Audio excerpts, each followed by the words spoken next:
Welcome to True Echo, where untold stories become unforgettable. Today's narrative will shake you to your core. A quiet, composed black woman boards a plane. She's dressed in a hoodie, sneakers, and faded jeans. No one pays attention, until she sits in seat 1A. The airline crew doubts her, humiliates her, and threatens to remove her. They have no idea who she is, but they're about to find out. What follows is a chain reaction so powerful, it leaves an entire industry reeling. This is the story of Vanessa Bennett, and how 15 minutes of judgment destroyed years of reputation. Stay with us. The air inside Atlantic Airways Flight 229 was perfumed with the expensive scent of first-class exclusivity, quiet luxury, silk blankets, champagne poured without eye contact. Passengers in tailored suits scrolled through business emails, while others sipped wine or reclined with noise-canceling headphones. Into that cocoon stepped Vanessa Bennett. She wore a gray hoodie, slightly faded jeans, white sneakers that had clearly been worn more for comfort than fashion. Her hair was pulled into a low, simple bun. She carried a slim leather bag. She looked like someone who traveled often, but not in this cabin. The flight attendant, Laura Evans, spotted her instantly. Blonde, sharp-featured, Laura prided herself on maintaining first-class standards. She smiled at the elderly man in 2C, nodded politely at a hedge fund manager in 3A, then paused at Vanessa. Laura's smile faded. "Ma'am, I think you may be in the wrong seat." Vanessa looked up from her tablet and held out her phone. Calmly, clearly, Seat 1A. First class. Confirmed and purchased 3 weeks ago. Laura didn't even glance at the screen. "May I see your ID, please?" From 3 rows back, a passenger's phone screen lit up. A live stream began broadcasting on an account called @FlyWatcherLive with the caption, "Pre-boarding drama." Again. "Let's see how this goes." Vanessa handed over her ID. Laura's eyes flicked between the driver's license and Vanessa's composed face. "There may have been a system error," she muttered. "You'll need to move to economy while I sort this out." Vanessa's gaze didn't waver. "With respect, I won't move. I paid for this seat." Laura's tone cooled. "You may not be familiar with how first-class bookings work, ma'am. These seats are quite expensive." Someone near 1C whispered, "What is this, 1963? Vanessa replied evenly, "I'm very familiar. Kindly double-check your system." Laura's heels clicked as she walked away briskly, face tight with annoyance. Vanessa opened her laptop and resumed typing, her heartbeat steady despite the humiliation coiling inside her chest. Then came the voice from behind. "You know, sometimes it helps to just know your place." Vanessa turned her head. George Hamilton, silver-haired and smug in his Armani suit, gave her a thin smile from seat 2A. "Not everything is worth fighting over." Vanessa's reply was calm but cutting. "I earned this seat. And I won't surrender it just to make others comfortable with their assumptions." Phones were up again. The whispers were no longer whispers. Passengers weren't just watching, they were choosing sides. And this was only the beginning. The hush in first class had become more than uncomfortable, it was oppressive. Passengers exchanged awkward glances, some trying to appear neutral, others watching like spectators at a slow-motion car crash. Vanessa remained still, determined not to be moved, physically or emotionally. The curtain at the front of the cabin rustled open. Captain Robert Mitchell stepped in, towering, crisp in his uniform, and clearly annoyed. Laura Evans trailed behind him, her lips tight in triumph. Vanessa closed her laptop, her calm unbroken. "Ms. Evans tells me there's a problem with your seating," he said curtly. "There's no problem," Vanessa replied, handing him her phone. "Here's my ticket. Seat 1A.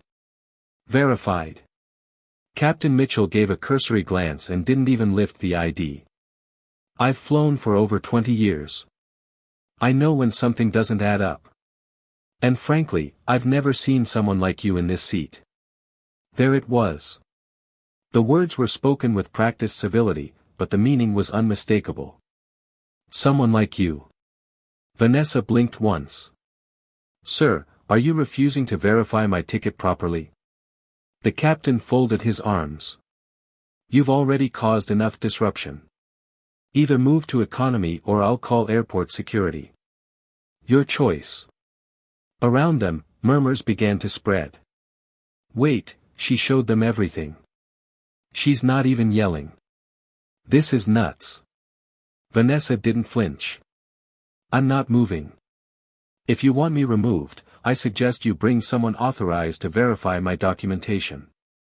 Captain Mitchell turned to Laura, clearly irritated. Call security. She smirked as she lifted the cabin phone. 5 minutes later, 2 security officers stepped onto the plane. Officer Derek Hayes, tall, composed, and Officer Alicia Perez, with sharp eyes and a calming presence. They approached quietly, professionally. Vanessa stood and handed them her ID and ticket. I'm happy to cooperate. The officers moved a few feet away to verify her information, scanning the documents with handheld devices. Captain Mitchell stood nearby, arms crossed, waiting for vindication. But when Officer Hayes returned, his expression was clear, things were about to change. Everything checks out, he said, voice steady. This passenger's ticket is valid. She has every right to sit in this seat. There was silence. Then Laura's voice, sharp with disbelief, people like her always know how to work the system. Gasps erupted in the cabin.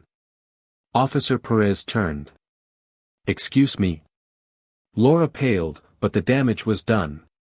Vanessa, still standing, looked her dead in the eye. I'm disappointed, Ms. Evans. Not because of what you said. But because you don't even realize how dangerous your assumptions are. Passengers murmured. Phones filmed. Online, at Flywatcher Live stream exploded with comments like, "She's a CEO, I bet. Fire the whole crew. The airline better apologize, fast." Just then, another woman stood from row 1D. She looked to be in her 60s, gold-rimmed glasses perched on her nose. Calm, composed, powerful. Captain Mitchell, she said, I'm Dr. Emily Rhodes. I've been watching this unfold for the last 10 minutes. And I must say, I'm appalled. Mitchell blinked. Ma'am. No, Emily interrupted. This woman has presented valid documentation and conducted herself with absolute poise. The way your crew, and you, have handled this reeks of bias. Don't make this worse than it already is. The cabin erupted in quiet claps. Vanessa sat back down, grateful, but still cautious. The war wasn't over yet. She knew it. And she was right. From the front of the cabin, a voice cut through the tension. I'm Brenda Cooper. Senior Operations Manager. The woman marched in, her uniform crisp, her tone cold. We're delaying takeoff. Miss Bennett, please come with me or move to economy. Final request. Vanessa stared at her in disbelief. Even after proof, they were doubling down. She didn't move. Instead, she reached slowly into her bag and retrieved a slim, gold-embossed business card. I'd hoped it wouldn't come to this, she said softly. But here we are. She handed it to Brenda. The woman read it, and her face crumbled. Vanessa Bennett. CEO. Bennett Enterprises. Major shareholder, 23% of Atlantic Airways. Passengers gasped. Chloe Turner, the girl live streaming, whispered to her audience, y'all. She owns the airline. I'm shook. Brenda took a step back. Captain Mitchell's face went gray. Laura stumbled against the wall. Vanessa stood tall. I am not just a passenger. I'm one of the people who fund this airline. And I will not be treated like a criminal in a seat I paid for, simply because of how I look. Applause erupted. A wave of vindication. But Vanessa wasn't done. This is bigger than me. This is about how you treat all your passengers. How you assume who belongs and who doesn't. That ends today. The applause in the first-class cabin surged with an energy that broke the tension like shattered glass. Vanessa stood her ground, her gray hoodie suddenly looked like a power suit, her voice stronger than any announcement overhead. She didn't raise it, but each word carried the weight of generations. Captain Mitchell swallowed hard. His arms dropped from his chest. Laura stood frozen, eyes wide, face pale. Brenda Cooper looked like she'd been hit by lightning. For a second, no one knew what to do next. But the phones did. Chloe Turner's live stream now had over 80,000 viewers. Twitter, TikTok, and Instagram were ablaze with screenshots and video clips titled, "Black CEO Shuts Down Discrimination at 30,000 Feet." They told her to go back to economy, now they're unemployed. She OWNS part of the airline, y'all. Vanessa sat down again, calmly. Unless the FAA says otherwise, I'll remain in my seat and prepare for takeoff. Dar. Emily Rhodes stood beside her. I will personally testify if necessary. Miss Bennett has been nothing but professional. Brenda finally snapped out of her paralysis. Captain Mitchell, we need to speak. They stepped toward the front curtain, whispering furiously. But it was too late. The storm had broken, and it was digital. Back at Atlantic Airways HQ, in a skyscraper downtown, CEO Patricia Vance's phone was buzzing non-stop. Social media alerts, angry investor emails, and CNN's push notification reading, Atlantic Airways under fire for discriminating against black CEO.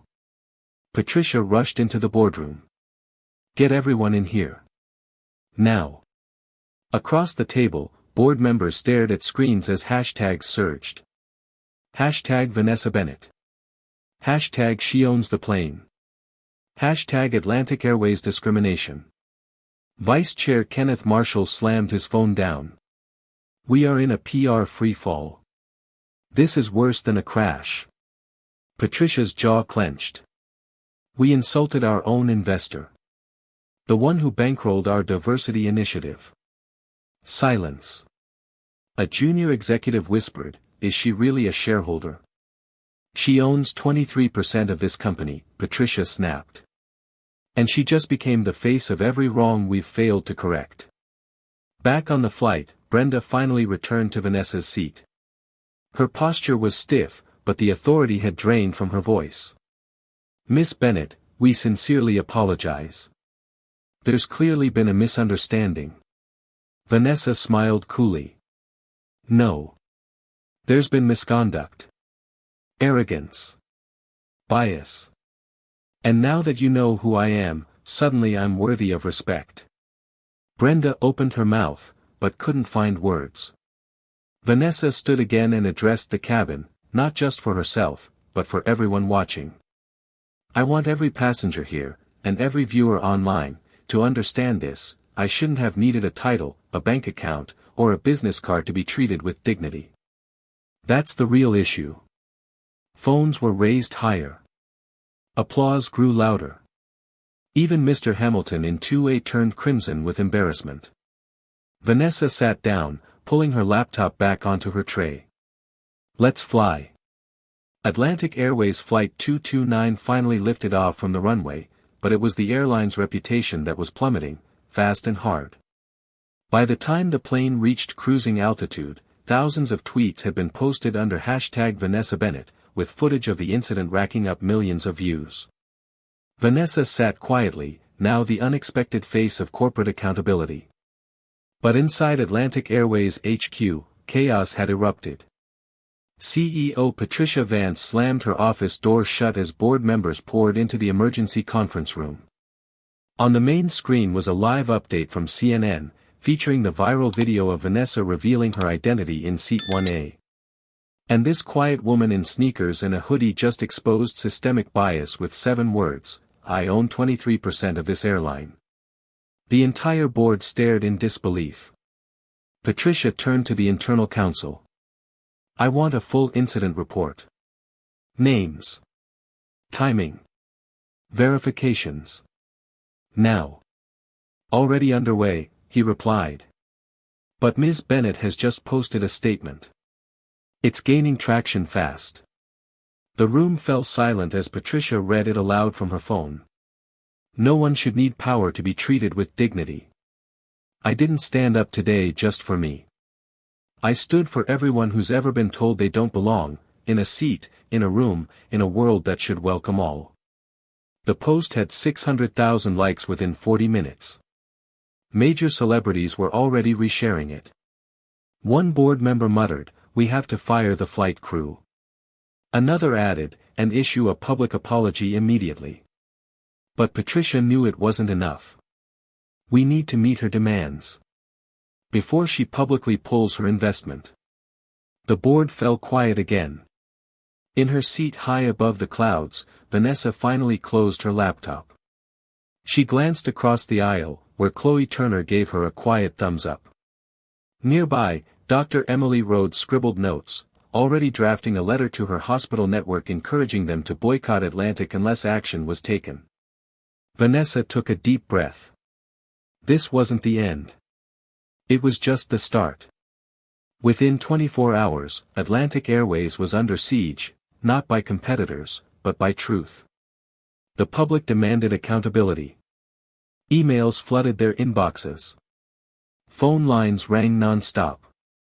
And their stock dipped by 11% overnight. By morning, CEO Patricia Vance stood in front of a podium, cameras flashing from every angle. The press conference was being live-streamed on YouTube, Twitter, and CNN. She inhaled deeply and spoke into the microphone. On behalf of Atlantic Airways, I offer our deepest and most sincere apologies to Miss Vanessa Bennett for the reprehensible treatment she received aboard Flight 229. There was no applause, only silence. Effective immediately, Flight Attendant Laura Evans and Captain Robert Mitchell have been terminated. Supervisor Brenda Cooper has been demoted and enrolled in mandatory training. Furthermore, we are launching a mandatory, airline-wide diversity and anti-discrimination program, effective within 72 hours. Questions flew from reporters. Why did it take a viral video for this action? How do you prevent this from happening again? Will Vanessa Bennett remain a shareholder? Patricia raised her hands. Miss Bennett's future with us is her decision. But know this, she woke us up. We will not go back to sleep. Back in her penthouse office in Chicago, Vanessa watched the press conference unfold with folded arms. She wasn't looking for revenge. She was looking for transformation. By noon, her own team drafted a powerful follow-up statement. This is not about punishing a few people. It's about changing an entire system. I will monitor Atlantic Airways' actions closely and reserve judgment until I see true reform, not just PR. Public support was overwhelming. Her LinkedIn inbox overflowed. Diversity groups, legal watchdogs, and civil rights organizations offered assistance. Several business partners proposed collaboration on nationwide equity initiatives. But it wasn't just words anymore. That afternoon, Greyhound and Amtrak announced anti-discrimination overhauls, citing Vanessa's example as the spark. Within days, Marriott and Hilton joined the wave, mandating unconscious bias training across their properties. Vanessa had gone from humiliated passenger to industry-shifting reformer. And she hadn't even landed in Chicago yet. The world had changed in a matter of hours. By the time Vanessa Bennett's flight landed, her story had become a cultural flashpoint.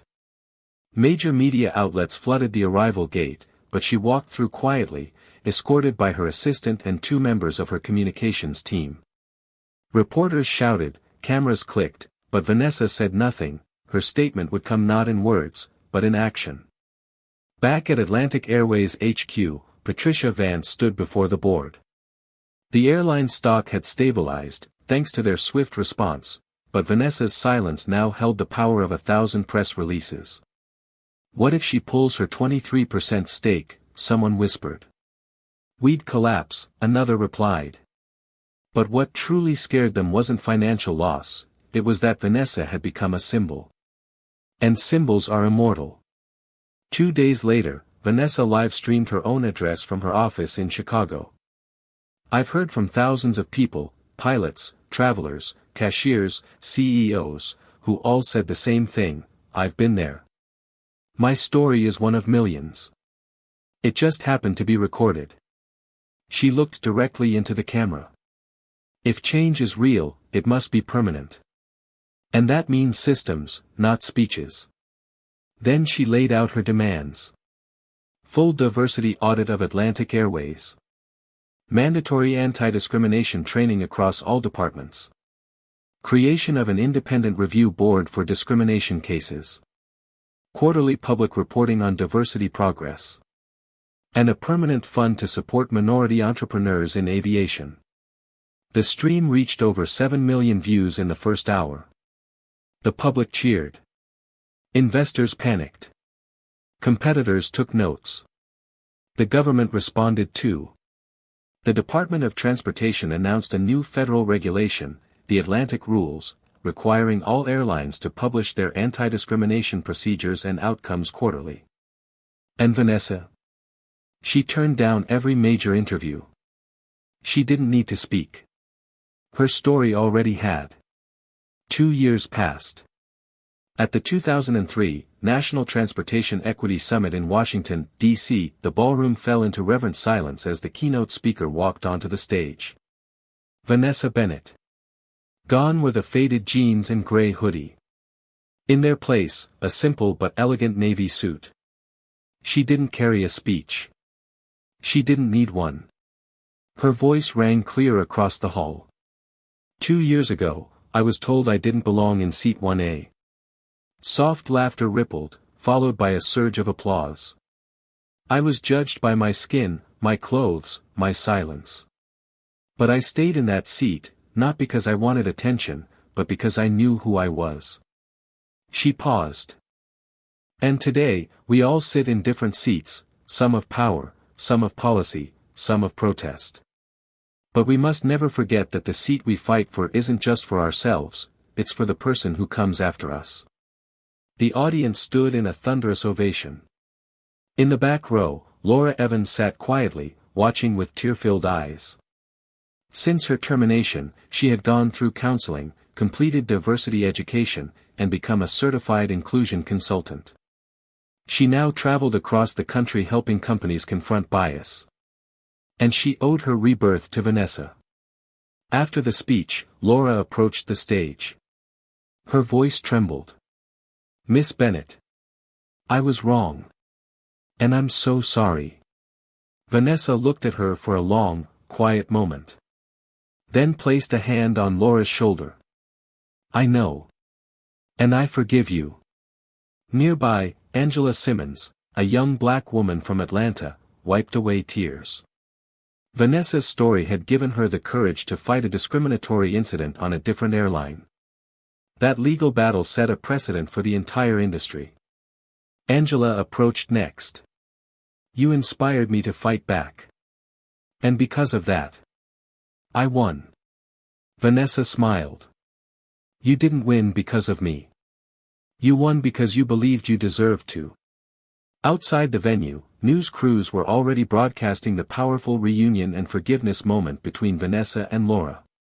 It was a closing chapter, but also the beginning of a movement still rippling across the nation.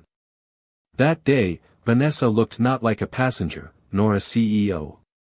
She looked like what she had always been. A leader. This was more than a flight gone wrong. It was a flight that revealed the truth. The truth that dignity doesn't come from titles, money, or prestige, it comes from knowing your worth and defending it, even when others don't. Vanessa Bennett didn't just stay seated, she stood for something greater. And because of her, airlines, corporations, and entire industries were forced to change. As she once said, "I didn't need power to be treated with dignity. But if I have power, I'll use it to protect others." If this story inspired you, like, share, and subscribe to True Echo for more real stories that echo across generations. Let your voice be the next one that changes the world.